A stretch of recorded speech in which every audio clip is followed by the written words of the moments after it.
Basic nature of amine discuss किया था, याद है?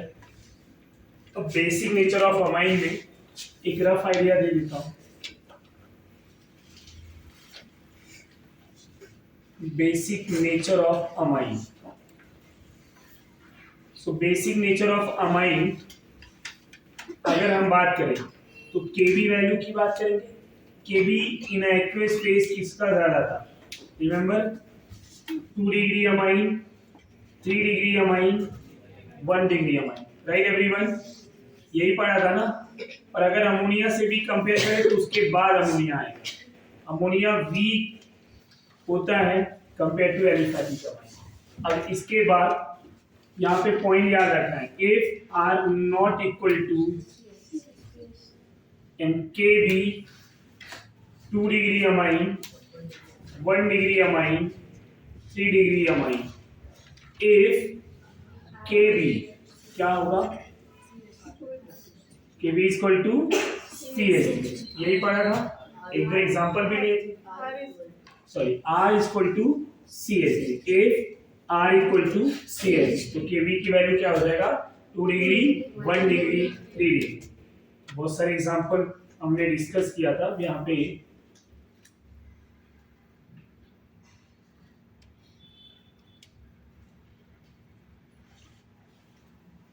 इस तरह से अमाइन लिया हम लोग। इनका KB वैल्यू क्या होगा बोलो जरा। अगर ये मैंने A माना, ये B और ये C, तो what is the basic nature? B C A directly order पे है। दूसरे एग्जांपल में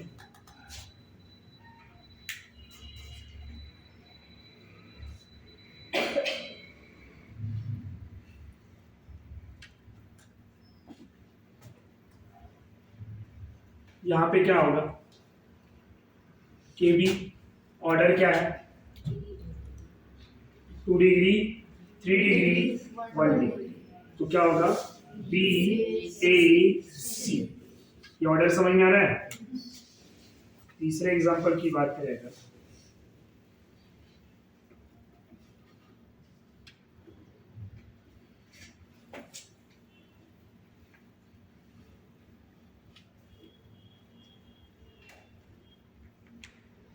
what is the order of amine?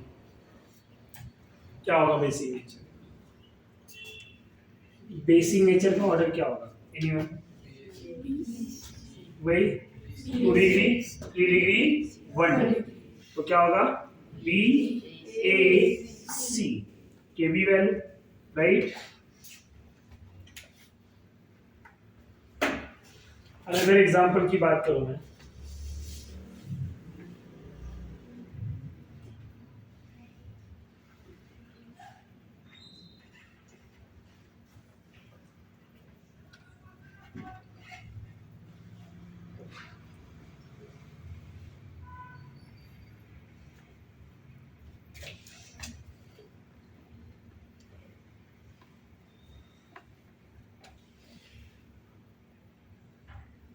इस तरह से अमाइन है। विच अमाइन आर मोर बेसिक? यार कौन सा अमाइन ज्यादा बेसिक है?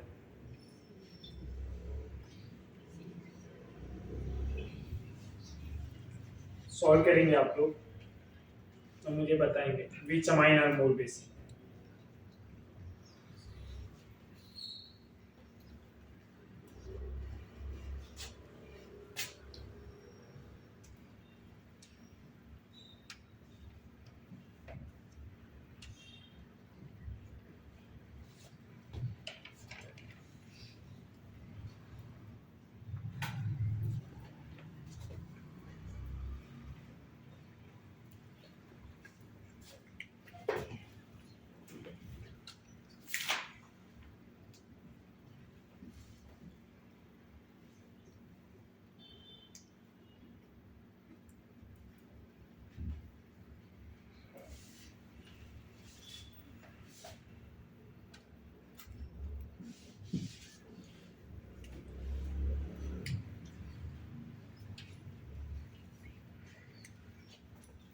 ये सब एग्जांपल समझ में आ रहा है? ये तीनों एग्जांपल समझ में आ रहे हैं या नहीं आ रहे? अब अगर हमने एग्जांपल देख लिया है तो इसमें जरा बेसिक नेचर की बात करते हैं। बेसिक नेचर क्या होगा स्टूडेंट? यहाँ ये अमाइन है, कौन सा अमाइन? 3 डिग्री। ये अमाइन कौन सा है? 3 डिग्री। ये अमाइन कौन सा है? 3 डिग्री। सब नेचर सेम है। अब यहाँ पे क्या देखेंगे? ये सब 6 मेंबर रिंग देख रहे हैं। अब इनमें कुछ भी नहीं है, बट यहाँ पे एक ऑक्सीजन है, यहाँ पे एक ऑक्सीजन है। अब हमें सबसे पहले क्या देखना होगा? ऑक्सीजन का नेचर। क्या देखना होगा? ऑक्सीजन का nature. Now in this case what is the nature of oxygen? क्या होगा? +m -m +I -I hyper conjugation. क्या होगा? जब तक हमें ये नहीं पता होगा कि कौन सा इफेक्ट अप्लाई हो रहा है और स्ट्रॉन्गर है, वीकर है, क्या है, राइट? इलेक्ट्रॉन डोनेट कर रहा है या इलेक्ट्रॉन विड्रॉ कर रहा है, तब तक हम तुक्का ही मारते रहेंगे। तो पहले हमें क्या समझना होगा कि what is the nature of this group, right? अब इन दोनों ग्रुप का नेचर क्या है? दोनों तो सेम ही है, बट यहाँ पे पोजीशन चेंज है। अब क्या होगा? एनीवन? +m कहाँ होता है? जहां रेजोनेंस होता है। सबसे पहले हम देखेंगे क्या यहाँ रेजोनेंस हो रहा है? क्या यहाँ रेजोनेंस हो रहा है? तो क्या मैं यहाँ +m लिख सकता हूं? नहीं, रेजोनेंस ही नहीं हो रहा है ना। जब रेजोनेंस ही नहीं तो +m -m का कोई रोल है? अब ये निग्लेक्ट हो गया। दूसरा क्या होगा? अब क्या होंगे? ऑक्सीजन है। ऑक्सीजन क्या होता है? More electronegative. तो मोर इलेक्ट्रोनेगेटिव ग्रुप क्या होते हैं? -I। क्या होते हैं? -I। हमने क्या पढ़ा है? More electronegative -I। अगर उसके ऊपर कंप्लीट निगेटिव चार्ज होगा तब क्या होंगे? प्लस। पॉइंट याद है या नहीं? कब -I होगा, कब +I होगा? इंडिविजुअली पहले आई इफेक्ट, रेजोनेंस, हाइपर पढ़ाया गया। अब हमें क्या देखना है? उसका application. So how to apply? तो यहाँ पे ऑक्सीजन क्या है? -I। यहाँ पे ऑक्सीजन -I। -I क्या करेगा? इलेक्ट्रॉन विड्रॉ करेगा। क्या करेगा? विड्रॉ करेगा। और जब इलेक्ट्रॉन विड्रॉ करेगा तो ये अल्फा, ये बीटा। बीटा पे है ये, और ये कहाँ पे है? अल्फा पे। यहाँ कोई नहीं। क्या इसका कोई इलेक्ट्रॉन विड्रॉ कर रहा है? नहीं। इसका यस। कौन सा पोजीशन? अल्फा। कौन सा पोजीशन? बीटा। ये आई इफेक्ट क्या होते हैं? Distance dominating effect. Distance dominating मतलब जितना पास है इफेक्ट उतना ज्यादा। इफेक्ट ज्यादा हो रहा है मतलब इलेक्ट्रॉन ज्यादा निकल रहा है। तो कहाँ पे इलेक्ट्रॉन ज्यादा निकलेगा? अल्फा वाले पे, देन बीटा। तो केवी वैल्यू क्या होगा? CAB। ए क्यों? क्योंकि ए का -I दूर है। ये समझा? अब नेक्स्ट वाले एग्जांपल में देखेंगे सब 6 मेंबर रिंग है, सब में ना OH ला दिया है। अब हमें क्या करना है? OH क्या शो कर रहा है यहाँ पे? रेजोनेंस नहीं। क्यों? sp3 है तो होगा क्या? नहीं। हाइपर नहीं। बचा क्या? इंडक्टिव। अब OH कौन सा इंडक्टिव होता है? -I। इधर भी क्या है? -I। यहाँ पे भी -I। ये alpha beta, alpha beta gamma, alpha beta gamma delta. 4th carbon पे है, क्या हो जाएगा? सबसे वीक, देन सेकेंड वीकेज, और ये सबसे स्ट्रॉन्ग। तो केवी वैल्यू क्या हो जाएगा? CBA। पॉइंट समझ में आ रहा है या नहीं? What about this? सोचो जरा। अब ये ग्रुप कौन से ग्रुप नेचर का है? +I। रीजन क्या है? Complete negative charge, better +I। तो यहाँ पे भी +I, यहाँ पे भी +I। बट अब तीनों +I है ना, तो डिस्टेंस देखेंगे अल्फा बीटा, और इधर क्या आया? गामा। तो what is the basic nature? अब +I क्या करेगा? इलेक्ट्रॉन डेंसिटी बढ़ाएगा, और जब इलेक्ट्रॉन डेंसिटी बढ़ाएगा तो बेसिक नेचर किसका ज्यादा? 1 then 2 then 3, या अगर मैं ABC लिखूं तो A then B then C, that one is a type। ये समझ में आ रहा है आपको? तो अब अगर कोई भी एलिफैटिक अमाइन दे दिया जाए तो सबसे पहले हम डिग्री देखेंगे। अगर डिग्री सेम है तब क्या देखेंगे? Other electronic factor, inductive, resonance, getting my point? Electron donate कर रहा है या इलेक्ट्रॉन विथड्रॉ कर रहा है, समझा आपको? और अगर कोई एलिफैटिक कार्बन चेन है और sp3 है तो वहां तो रेजोनेंस होगा नहीं। sp3 में कहाँ रेजोनेंस होता है? तो सबसे पहले आपको क्या देखना है, ये कार्बन चेन क्या है, समझ में आ रहा है? अगर ये समझा है तो अब आगे दूसरे पॉइंट की बात करें। यहाँ पे पहले एक नोट पॉइंट लिख दे रहा हूं। Aliphatic amine stronger basic nature than ammonia, and ammonia is more basic than aromatic amine except pyridine। aromatic amine except pyridine, pyridine को छोड़ के एरोमेटिक के जितने भी अमाइन हैं अमोनिया उससे ज्यादा बेसिक। अब pyridine बताऊंगा मैं कि pyridine क्या होता है। इन दोनों के बीच में एक स्ट्रक्चर आएगा pyridine का, जो हम डिस्कस करेंगे। अभी खाली इतना ध्यान देना है कि aliphatic amine stronger than ammonia than pyridine than other aromatic. pyridine sorry यहां ना आके इन दोनों के बीच में आएगा। pyridine एक ऐसा है जो अमोनिया से ज्यादा बेसिक। pyridine क्या है? अमोनिया से ज्यादा, बट pyridine भी एरोमेटिक ही आता है। pyridine भी एक एरोमेटिक ही है, बट फिर भी ये अमोनिया से ज्यादा होता है। इसका रीजन क्या है हम डिस्कस करेंगे। अब यहाँ पे सबसे पहले अगर मैं एरोमेटिक अमाइन की बात करूं तो एरोमेटिक अमाइन मतलब मैं यहाँ पे एनिलीन की बात कर रहा हूँ। pyridine को हम लास्ट में एग्जांपल में डिस्कस करेंगे। अब ये एनिलीन है, एनिलीन पे कोई EDZ ग्रुप आए तो EDZ ग्रुप क्या करेगा? इलेक्ट्रॉन डोनेट कर रहा है, इलेक्ट्रॉन डेंसिटी इंक्रीज कर रहा है, और जब इलेक्ट्रॉन डेंसिटी इंक्रीज करेगा तो केवी वैल्यू इंक्रीज होगा। अब दूसरा पॉइंट ये स्टूडेंट कि ये NH2 है, यहां मैंने कोई ग्रुप नहीं किया, एनिलीन पे कोई भी ग्रुप नहीं। तीसरे में हमने इलेक्ट्रॉन विथड्रॉइंग ग्रुप ले लिया। अब अगर कोई इलेक्ट्रॉन विथड्रॉइंग ग्रुप है EWZ ग्रुप, क्या करेगा? इलेक्ट्रॉन डेंसिटी को डिक्रीज करेगा तो केवी वैल्यू डिक्रीज होगा। ये सब पॉइंट समझा? ये समझ में आ गया? तो ये अगर ऑर्डर ऑफ अमाइन की बात करें सबसे ज्यादा यहाँ पे, फिर ये, और यहाँ पे भी ध्यान देंगे मेटा और पैरा, ऑर्थो नहीं लिखा तो यहाँ ऑर्थो मेटा पैरा 3।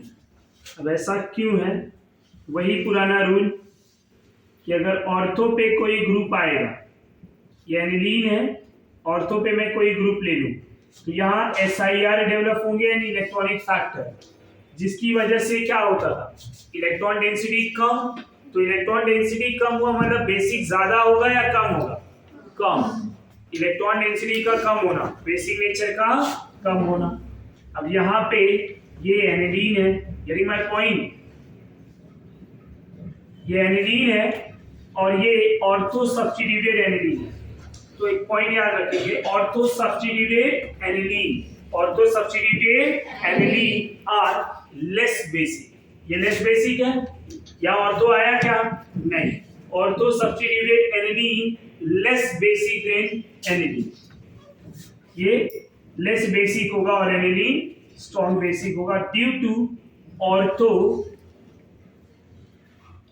इफेक्ट। ये समझा?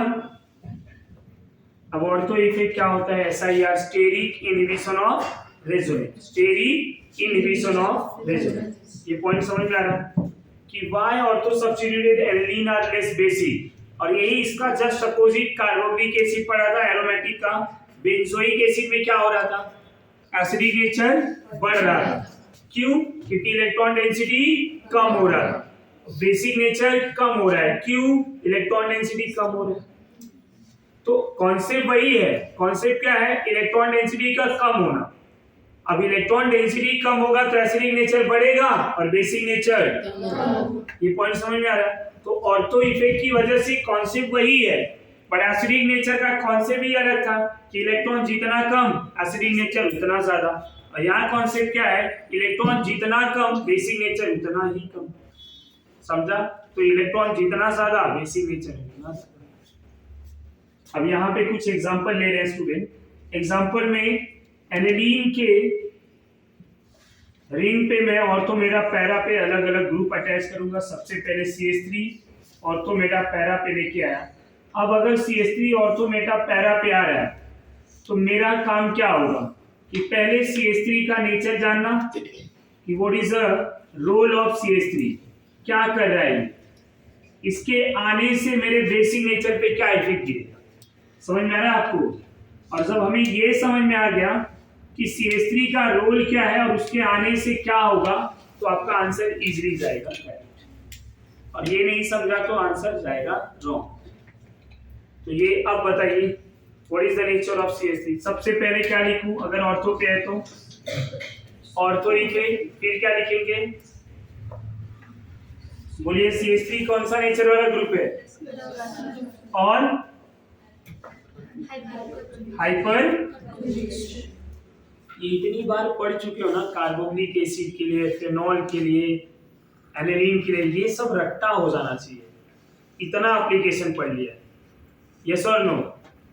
अब कौन सा ग्रुप, अब घूम फिर के वही ग्रुप भी आ रहे हैं, NO2 CH3 aldehyde group, cyanide group, जितने भी हैं CH3 ग्रुप, यही सब आ रहे हैं ना।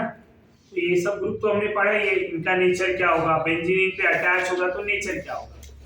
अब यहाँ मेटा पे क्या होंगे, प्लस आई है, हाइपर होगा क्या, नहीं, यहाँ hyperconjugation greater than plus I, यहाँ कुछ नहीं। अब ऑर्थो इफेक्ट की वजह से बेसिक नेचर कम, अब बेसिक नेचर कम तो ये एनिलीन से भी लिस्ट बेसिक होगा। अब बात करूं प्लस आई का, मेटा पे प्लस आई है, इलेक्ट्रॉन डेंसिटी बढ़ रहा है, और पैरा पे क्या हो रहा है, इलेक्ट्रॉन डेंसिटी बढ़ रहा है बट हाइपर कंजुगेशन की वजह से बढ़ रहा है। यहाँ पे बढ़ रहा है बट आई इफेक्ट की वजह से बढ़ रहा है। अब दोनों में कौन सा इफेक्ट स्ट्रॉन्गर होता है, तो ये ज्यादा इलेक्ट्रॉन देगा या कम, ज्यादा। तो सबसे ज्यादा बेसिक कौन, थर्ड मतलब पैरा। मैं लिख दूं KB value para, para is more than किससे, मेटा, मेटा के बाद एनिलीन के बाद ऑर्थो हमेशा लिस्ट बेसिक। समझ में आ रहा है या नहीं? Ortho is a least basic, reason क्या है, ऑर्थो इफेक्ट। यहाँ तक कोई कंफ्यूजन? तो सबसे पहले इस एनिलीन पे कोई भी ग्रुप आए तो वो पहचाना। अब मैं आगे का एग्जांपल ना भी बताऊं तो आपको सॉल्व कर लेना चाहिए। रीजन बहुत सारे एसिडिक के लिए पढ़ा हुआ है, ग्रुप पढ़ लिया है ना, ग्रुप का नेचर हमें पता है, हम इजीली बेसिक नेचर सॉल्व कर सकते हैं, इतना गो थ्रू कर लो। Second example,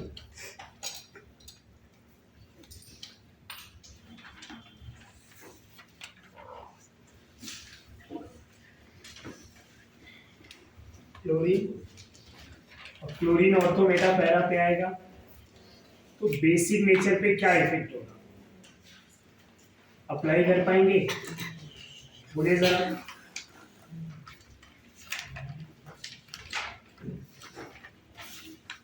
ortho Meta para पे क्लोरीन आया और यहाँ एनिलीन, अब इनके बेसिक नेचर पे क्या इफेक्ट गिरेगा, क्लोरीन आया, ये हमें खुद से सॉल्व करना है।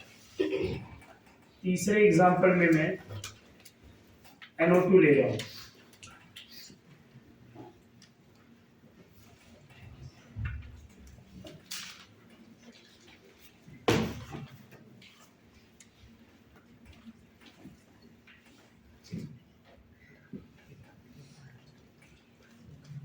आ गया आंसर।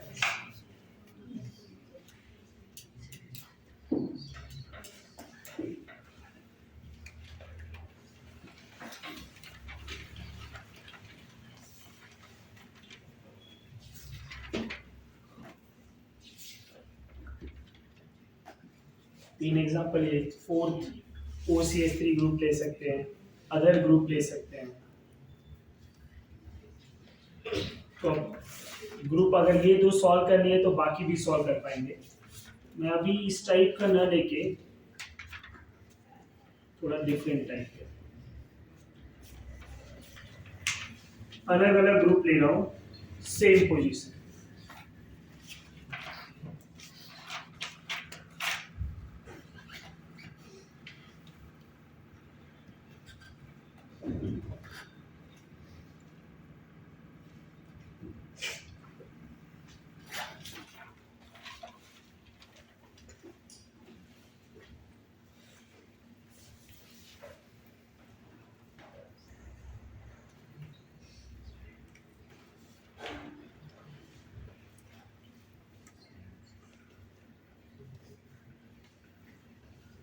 ये समझ में आ रहा है पक्का?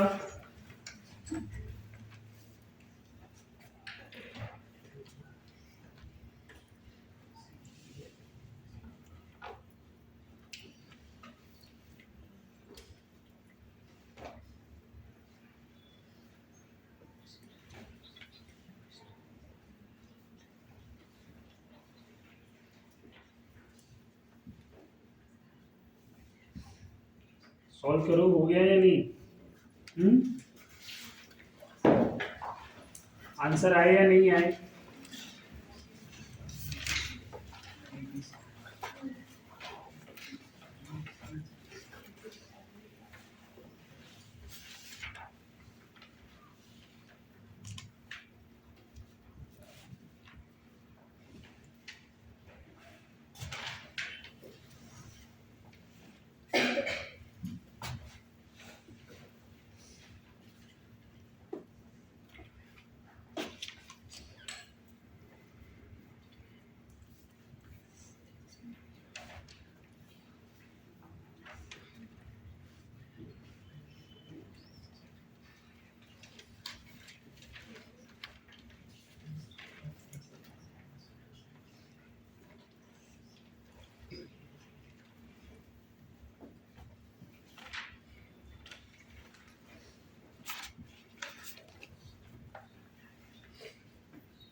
चलो, इतने एग्जाम्पल है, इसके आंसर आ गए। पहले का आंसर क्या है? केबी वैल्यू। और केबी सॉल्व करने से पहले अपने को क्या सॉल्व करना चाहिए? Nature of group. ग्रुप का नेचर क्या है यहाँ पे? उससे पहले minus I greater then Cl minus आई, यहाँ पे minus I greater than plus. अब क्या होगा स्टूडेंट? केबी वैल्यू सबसे ज्यादा एनिलीन, उसके बाद पैरा के बाद मेटा, मेटा के बाद करेक्ट ऑर्डर जा रहा है। अब ये NO2 ortho effect minus M minus है, सेकेंड में क्या होगा? माइनस आई, थर्ड में माइनस M, यहाँ कुछ भी नहीं। तो केबी किसका ज्यादा होगा? एनिलीन का, उसके बाद मेटा के बाद पैरा के बाद। समझा या नहीं? What about this? यहाँ ऑर्थोमेटा है ही नहीं, यहाँ सब पैरा पे है। अब यहाँ ग्रुप का एक्चुअल मीनिंग समझ में आना चाहिए। OCH3 कौन सा नेचर का है? Plus M greater than minus I. इधर minus M minus I. Cl क्या है? Minus I greater than plus. इधर क्या है? Hyperconjugation greater than plus. क्या हो जाएगा? अब सबसे ज्यादा इलेक्ट्रॉन कौन देगा? प्लस है, उसके बाद हाइपर, उसके बाद अब ये दोनों इलेक्ट्रॉन विड्रॉ करें तो कौन ज्यादा निकालेगा? माइनस है। कौन कम निकालेगा? माइनस आई। तो केबी वैल्यू क्या होगा? इसको A B C D मान लें, ABCD ने माने तो ऐसे भी बोल सकते हैं OCH3 CH3 Cl then one more thing, same group at ortho position, order will be same group at ortho position, order will be same, right? Order same होगा, क्यों होगा? क्योंकि वहां तक ऑर्थो इफेक्ट नहीं माना जाएगा। जब सबके सब ऑर्थो पे आए ना, तो सब ऑर्थो पे मतलब ऑर्थो इफेक्ट नेग्लिजिबल हो गया, और जब सबके सब ऑर्थो इफेक्ट खत्म, तब होगा क्या? समझ में आ रहा है? अब ऐसे केसेस में क्या हो जाएंगे कि ऑर्थो इफेक्ट को ना मान के बाकी इलेक्ट्रॉनिक फैक्टर को मानेंगे, और इलेक्ट्रॉनिक फैक्टर किसका ज्यादा है? Getting my point? तो जिसका इलेक्ट्रॉनिक फैक्टर ज्यादा रहेगा उसके अकॉर्डिंग हम सॉल्व करेंगे। अब उसमें इलेक्ट्रॉनिक में भी कौन इलेक्ट्रॉन दे रहा है, कौन ले रहा है। अब यहां पे जरा ध्यान दीजिए, मेटा पे क्या होगा? मेटा पे आंसर लिख पाएंगे ओनली -I। अच्छा, यहाँ पे एक ग्रुप भी नहीं लिखा है, या तो एनएडी नहीं लिख सकते, पर फिर भी मैं क्या कर रहा हूँ, CH3 दे देता हूं। अब क्या होगा? ऑर्डर क्या होंगे? एनीवन? केवी वैल्यू का ऑर्डर बताएगा कोई मुझे? केवी किसका ज्यादा? ये कौन सा ग्रुप है? -I, ये -I, ये तो सबसे ज्यादा CH3, फिर सबसे वीक -I किसका है? OCH3, right? फिर Br, और सबसे ज्यादा स्ट्रॉन्गर साइनाइड। समझा या नहीं? यस और नो? तो ये -I का रोल था। यहां पे बात करें तो ये एनिलीन है, ये सब एरोमेटिक अमाइन है। यहां ये इलेक्ट्रॉन देके रेजोनेंस शो करेंगे, तो नाइट्रोजन की इलेक्ट्रॉन डेंसिटी कम, पर यहां पे ये कार्बन क्या है? sp3, क्या रेजोनेंस होगा? नहीं, नो रेजोनेंस, तो lone pair easily available for donation, electron donate करने के लिए इजीली अवेलेबल है। क्यों? क्योंकि sp3 है। क्यों sp3 है? सबके सब सिग्मा बॉन्ड है, यहाँ पे सब sp2 है, तो लोन पेयर किधर जा रहे हैं? रेजोनेंस में। अब जब लोन पेयर रेजोनेंस में जाएंगे तो इलेक्ट्रॉन डेंसिटी कम, किसका? नाइट्रोजन का। रिंग की इलेक्ट्रॉन डेंसिटी बढ़ेगा, नो डाउट, बट हमें किसकी इलेक्ट्रॉन डेंसिटी देखना है? नाइट्रोजन, जो इलेक्ट्रॉन डोनेट। तो इलेक्ट्रॉन डेंसिटी कम, तो बेसिक नेचर कम।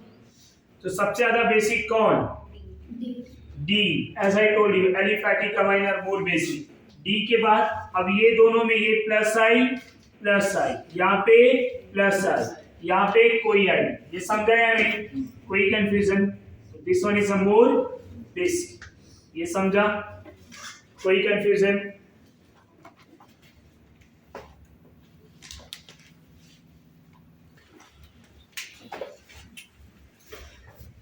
नेक्स्ट एग्जांपल की बात करते हैं। pyridine लिया जा रहा है। pyridine is a aromatic amine, right? pyridine is a aromatic amine। यहाँ अमोनिया से कोरिलेट नहीं कर रहा हूँ, बट आप समझ रहे हैं, ये तो मैं ले भी लेता हूँ। अमोनिया है जिसका ना तो इलेक्ट्रॉन कहीं पे डोनेट किया जा रहा है, ना तो इलेक्ट्रॉन उसको गेन किया जा रहा है, और ये है पायरॉक्स। अब इनके नेचर को पहले समझेंगे। सभी नाइट्रोजन के पास लोन पेयर है, राइट? किसका बेसिक नेचर क्या है पहले वो समझ जाते हैं। अब बेसिक नेचर ऑफ एनिलीन हमें पता है ज्यादा होता है, बट क्यों ज्यादा होता है उसका रीजन पढ़ना है। इसका जो लोन पेयर है क्या रेजोनेंस में आता है? नहीं। ये नाइट्रोजन sp2 होते हैं, सिग्मा बॉन्ड तो दो ही है, एक यहाँ पे और एक यहाँ पे, ये पाई बॉन्ड है। दो सिग्मा बॉन्ड और एक लोन पेयर मिलके हाइब्रिडाइजेशन sp2 बनाते हैं। मतलब ये जो लोन पेयर है मेरा, ये लोन पेयर लोकलाइज्ड है। What is the meaning of localised student? Lone pair participate in hybridization, but do not participate in resonance. क्या ये रेजोनेंस में आ रहा है? नहीं। समझ में आया? अब रेजोनेंस में नहीं आ रहा है तो क्या होगा? Easily available to donate electron pair, easily किसी को इलेक्ट्रॉन डोनेट कर सकता है। यहां नाइट्रोजन sp3 है और न तो नाइट्रोजन को कोई इलेक्ट्रॉन पेयर दे रहा है न तो ले रहा है, न इसकी इलेक्ट्रॉन डेंसिटी बढ़ेगी ना कम होगी।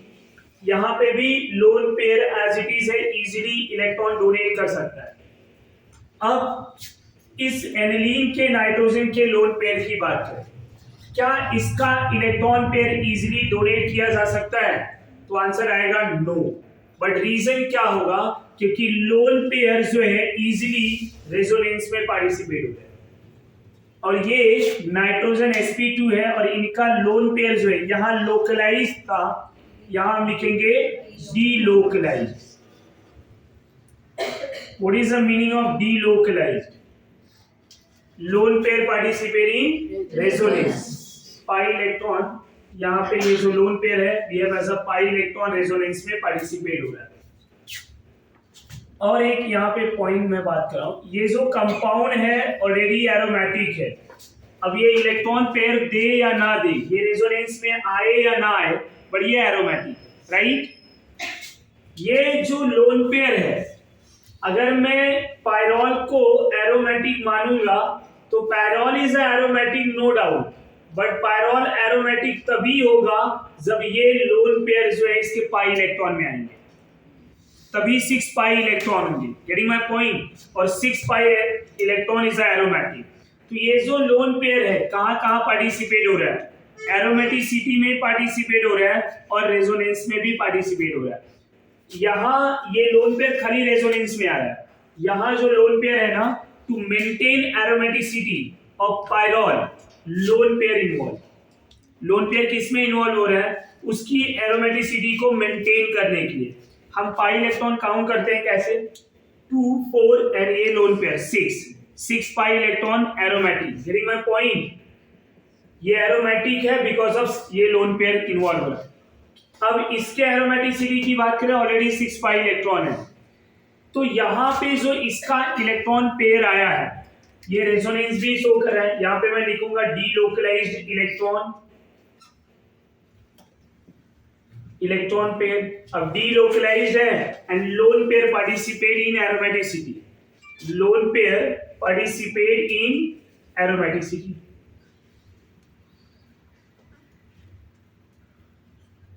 पार्टिसिपेटिंग एरोमेटिसिटी मतलब ये जो लोन पेयर है अगर एरोमेटिसिटी में पार्टिसिपेट ना हो तो ये कंपाउंड एरोमेटिक होगा ही नहीं, और ये इन्वॉल्व होता है नो डाउट। अब कहने का मतलब ये है कि मैंने एरोमेटिसिटी से क्यों कोरिलेट किया? क्योंकि aromatic compound is more stable. अगर ये स्टेबल है अपना इलेक्ट्रॉन पेयर दे के, तो क्या ये किसी और को इलेक्ट्रॉन इजीली दे सकता है? नहीं, क्योंकि इलेक्ट्रॉन देने का ट्राई करेगा तो एरोमेटिसिटी डिस्टर्ब होगा। Getting my point? और यहां जो ये इलेक्ट्रॉन पेयर इन्वॉल्व हुआ है, पायरॉल एरोमेटिक है, इसका इलेक्ट्रॉन भी डीलोकलाइज है, ये भी एरोमेटिक, इसका भी इलेक्ट्रॉन डीलोकलाइज है, बट फिर भी एनिलीन ज्यादा बेसिक होता है किससे? पायरॉल से। But what is the reason why aniline is a more basic than pyrrole? तो एक्चुअल रीजन ये है कि इसके पाई इलेक्ट्रॉन एरोमेटिसिटी को मेंटेन करते हैं, तो no free electron to donate, right? कोई भी फ्री इलेक्ट्रॉन नहीं यहाँ डोनेट करने के। इसके कंपेयर में ये थोड़ा ज्यादा अवेलेबल है डोनेट करने, क्योंकि ऑलरेडी कंपाउंड एरोमेटिक है। तो यहाँ पे अगर ये इलेक्ट्रॉन देने का ट्राई भी करे तो aromaticity disturb, compound less stable. Getting my point? तो दिस इज द रीजन कि why Kb value of pyridine is more than ammonia, then aniline, then pyrrole. Explanation समझा आपको? ये बहुत इंपॉर्टेंट पॉइंट है कि यहाँ भी सर डीलोकलाइज, यहाँ भी डीलोकलाइज, बट फिर भी ये ज्यादा बेसिक। यहाँ भी नाइट्रोजन पे लोन पेयर, यहाँ पे भी नाइट्रोजन पे लोन पेयर, बट फिर भी ये ज्यादा बेसिक। समझ में आ रहा है? फिर ammonia, then aniline, then pyrrole. ये रीजन समझ में आया आपको? कोई भी डाउट है तो बोलिए। तो यहाँ पे हम लिख सकते हैं Kb सबसे ज्यादा, pyridine, then ammonia, then aniline and then pyrrole. So I hope आपको ये समझा है तो आगे डिस्कस करेंगे। ये सबको समझ में आ रहा है अच्छे से? कोई कंफ्यूजन? एनीवन? Clear everyone? आगे बढ़े, नेक्स्ट टॉपिक पे आ रहा हूं। नेक्स्ट टाइप जो है एलिफैटिक अमाइन पढ़ा, एरोमेटिक पढ़ लिया, पिरिडीन पढ़ा, एनिलीन पढ़ा, पायरॉल भी पढ़ लिया, ये भी पूछा जाए तो ये भी पढ़ लिया। अब क्वेश्चन ये एमिडीन। अब एमिडीन क्या होता है? तो एमिडीन स्टूडेंट, उनका general representation RC double bond NH NH2 होता है। क्या होता है? RC double bond NH NH2। ये फॉर्मूला याद रहेगा, RC double bond NH, RC double bond NH NH2। ये समझा? एमिडीन में दो नाइट्रोजन ग्रुप है। कितने नाइट्रोजन ग्रुप है? दो। अगर मैं किसी एसिड से या कोई प्रोटॉन यहां पे गेन करा दूं H+ से, तो ये भी नाइट्रोजन लोन पेयर कैरी किया है, ये भी किया है।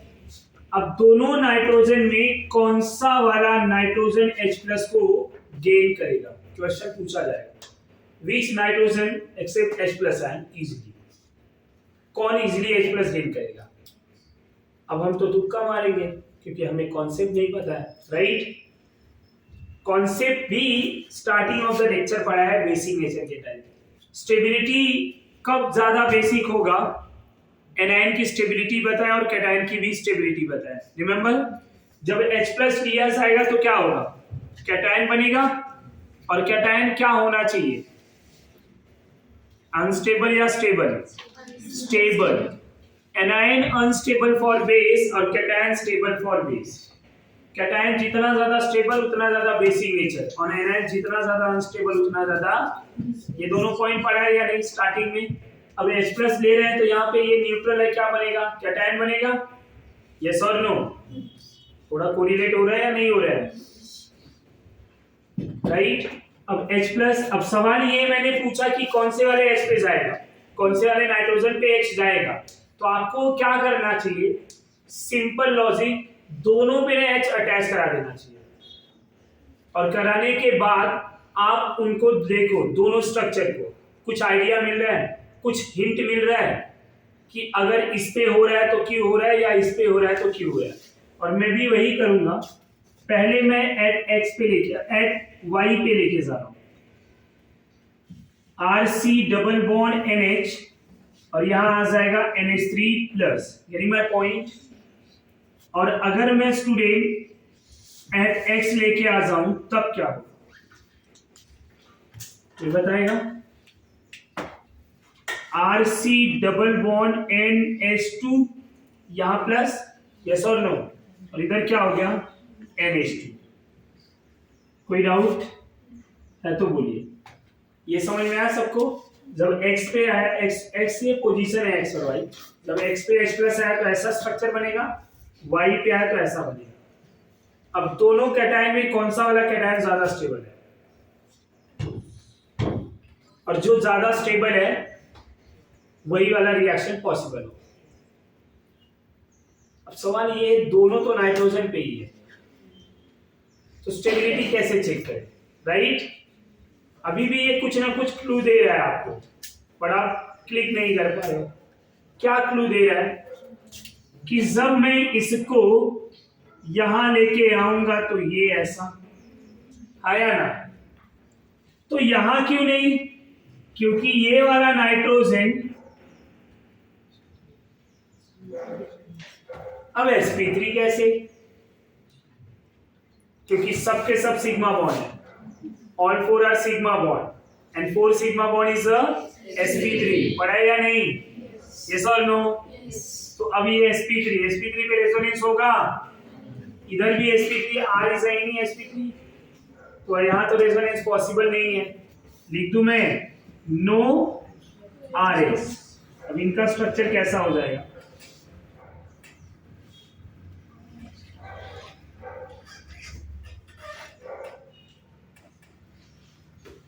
लाइक दिस, यस और नो? जरा एक बार दोनों स्ट्रक्चर देखिए, जो बताया गया वो समझा या नहीं, जस्ट गो थ्रू वंस। ये समझा? अब दोनों रेजोनेंस कौन से टाइप के हैं? इक्वल आरएस, दो इक्वल आरएस आ गया, समझ में आया? ये एमिडीन है।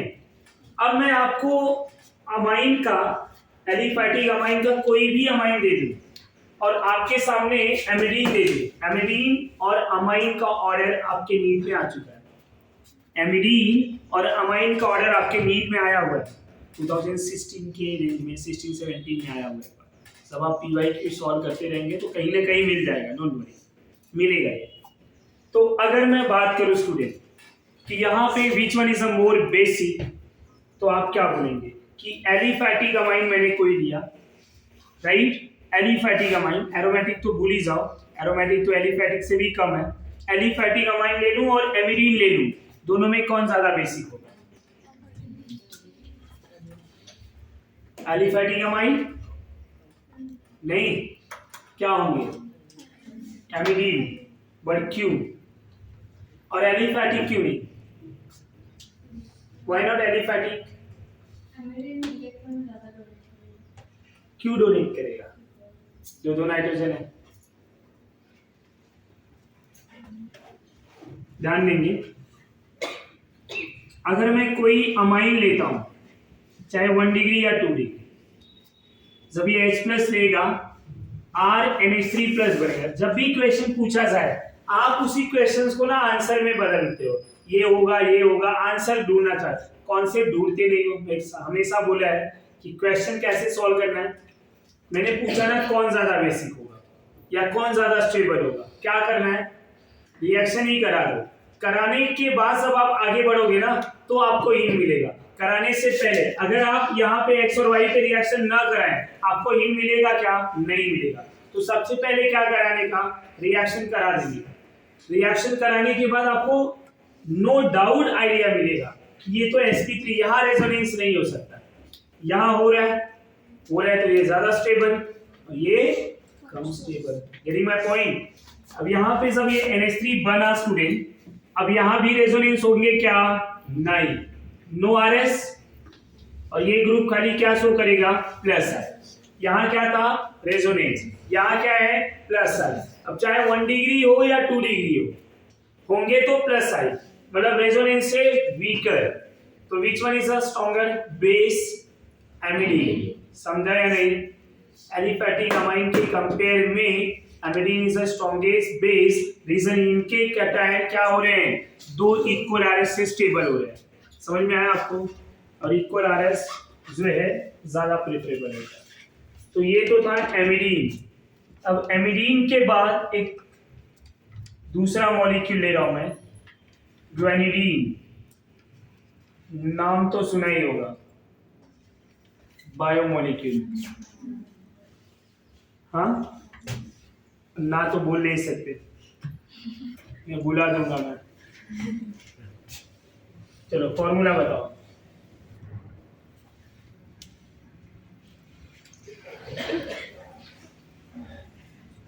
बुलाता हूं मैं आज।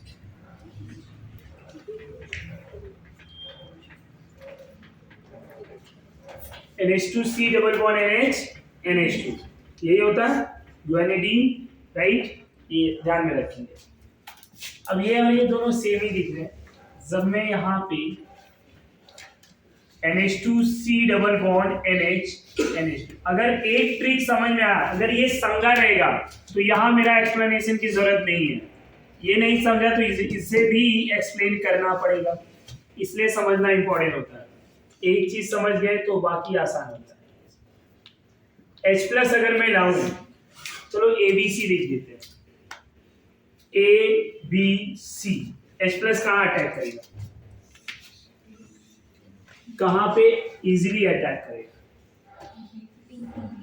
B पे, क्योंकि जब A पे आया NH3+, C पे आया NH3+, बोथ आर sp3।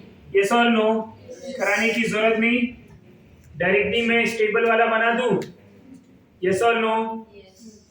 तो अब ये कैसा? NH2 प्लस, इधर NH2, ये सबका लोन पेयर है। एक स्ट्रक्चर ऐसा है, राइट। दूसरा कैसा होगा, अगर मैं इस लोन पेयर को इधर लेके जाऊं तो ये ऐसा हो जाएंगे रेजोनेंस में, तो NH2 double bond C NH2, यहां पॉजिटिव चार्ज, यहां NH2। अब क्या करना चाहिए अपने को, ये लोन पेयर यहां पे डबल बॉन्ड, ये डबल बॉन्ड इधर lone pair,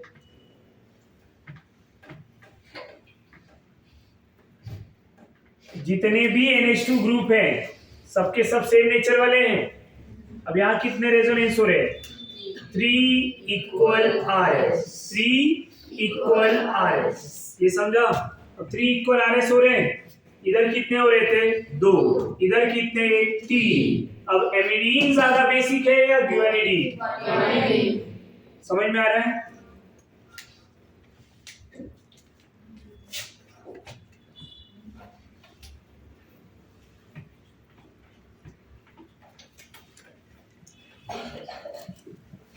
Guanidine and its derivative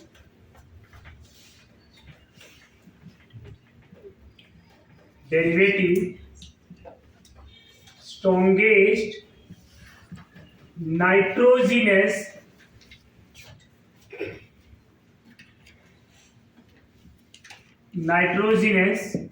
base, guanidine and its derivative strongest nitrogenous base.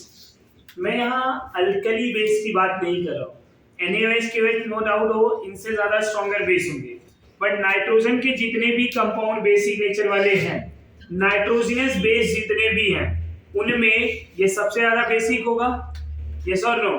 तो स्ट्रॉन्गेस्ट नाइट्रोजिनस बेस कौन, गुआनिडीन। यहाँ तक कोई डाउट, कोई कंफ्यूजन है। तो अगर मैं नॉर्मल बात करूं तो यहां पे पहले ऐसे लिखूंगा, guanidine then amidine,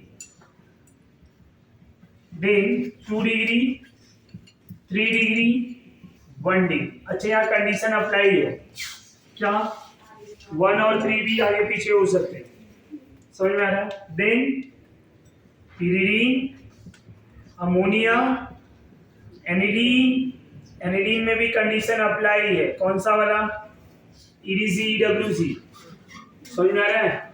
then pyrrole, pyrrole के बाद अमाइड, पायरॉल के बाद अमाइड। अब अमाइड क्या होता है वो भी डिस्कस करें। ये समझ में आया सबको, ये तो एक बेसिक ऑर्डर है, फॉर्मेटिंग किया गया है कि इस फॉर्मेट में हमें पता होना चाहिए। Guanidine and its derivative strongest nitrogenous, then amidine and its derivative, then aliphatic में 2 degree 3 degree 1 degree, except methyl, methyl हुआ तो 2 1 3, then pyridine, अमोनिया, एनिलीन में EDC वाला ज्यादा बेटा पैरा पे, then aniline, then EWC ortho मेरा para, then pyrrole and amide। ये समझा। अब यहाँ पे कुछ एग्जाम्पल नंबर 1,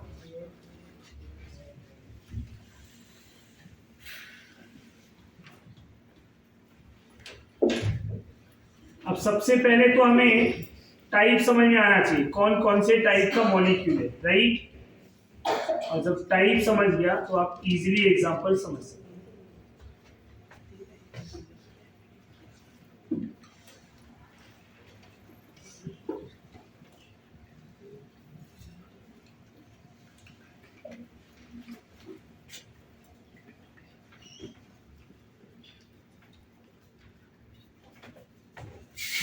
समझ में आ रहा है या नहीं, एग्जांपल समझ में आ रहा है।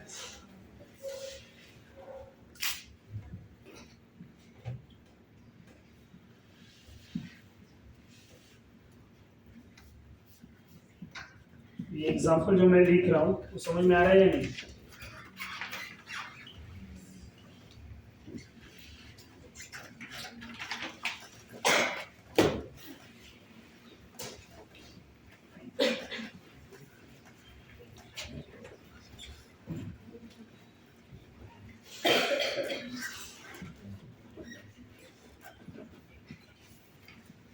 ये जरा ध्यान देंगे, ये भी NH2 ही है, राइट, पर ये सबसे वीक है। क्यों?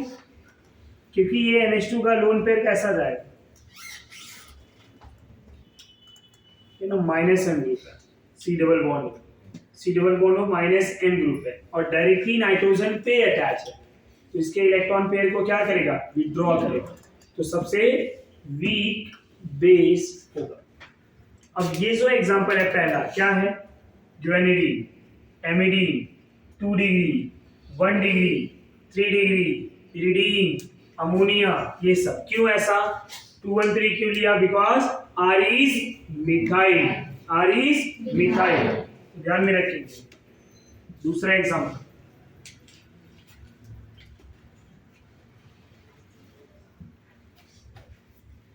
ऐसा भी आया जा सकता है,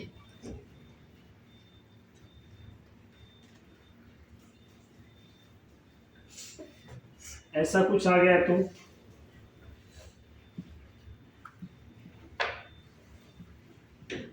समझ में आ रहा है कौन सा ग्रुप क्या है।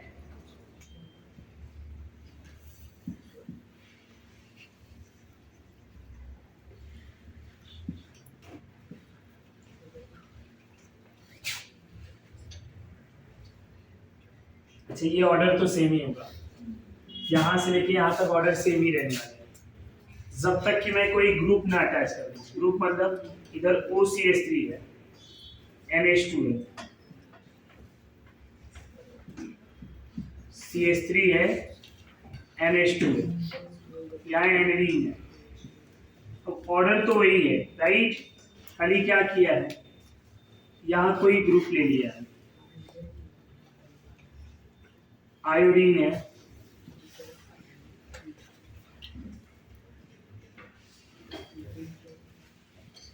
CN साइनाइड ग्रुप है, देन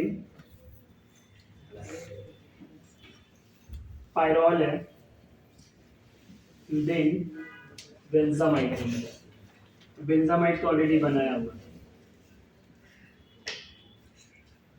ये बेसिक नेचर समझ में आ रहा है। जैसे लिखा है ना उसी ऑर्डर, ये प्लस है, हाइपर कंजुगेशन कुछ भी नहीं, माइनस आई माइनस है, समझ में आ रहा है। देन पायरॉल, यहाँ तक कोई डाउट है तो बोलिए। Order guanidine, amidine, 2 degree, 3 degree, 1 degree, pyridine, ammonia. Ammonia के बाद एनिलीन में प्लस एम, हाइपर कुछ भी नहीं, minus I minus M, pyrrole, benzamide. All these are basic nature of amine, ये पूरा बेसिक नेचर ऑफ अमाइन है। तो बेसिक नेचर ऑफ अमाइन भी आपका कंप्लीट हो गया। अब नेक्स्ट टॉपिक जो हम लोग कल डिस्कस करेंगे वो टॉटोमेरिज्म, उसके बाद आपका पूरा टॉपिक खत्म।